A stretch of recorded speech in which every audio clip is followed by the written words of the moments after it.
I greet you in the name of the Lord Jesus Christ.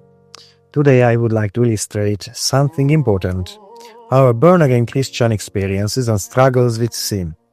Scripture tells us that when someone is born again, by the Spirit of Christ, they become a new creation, ready for heaven. The Lord has already prepared the perfect body we will receive in the new world. And even though we still live in this old body, before God in Christ, we are perfect, sinless, and yet, many born-again believers, myself included, experience something else: temptation, weakness, sadness, at times deep discouragement. If this happens to you, don't despair. It happened to God's greatest servants, to Elijah, to Jeremiah. They struggled.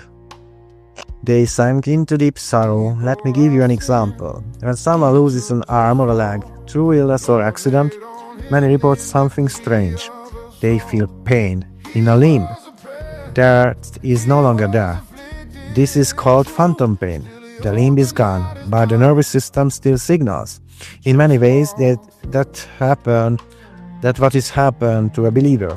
At the moment of repentance and new birth, the old nature loses its authority. You become a new creation. The old has passed away. Behold, all things have become new, and yet the phantom remains, all thoughts, all temptations, all the memories.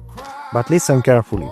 God no longer sees them. He has cast your sins into the depths of the sea.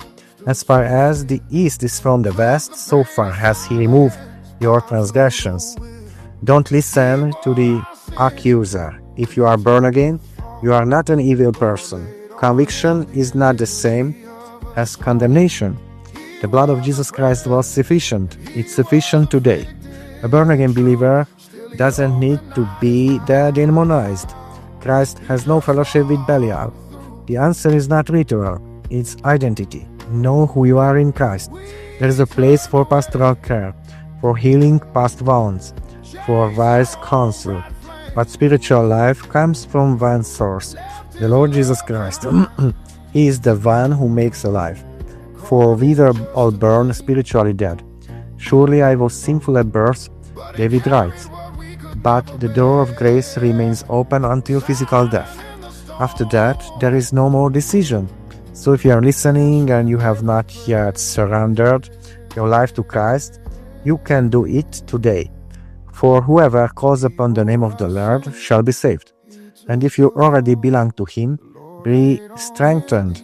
You are holy, you are accepted, you are perfect in Christ. Put on the helmet of salvation. Take up the sword of the Spirit and fight, not for salvation, but from salvation. Stand firm in your identity, and as you grow stronger, you will be able to help others, so they too may know Christ, so they too may receive the gift of eternal life. For salvation is not by works, but by faith. By the mighty grace of God. Thank you for your attention. May the Lord Jesus Christ bless you.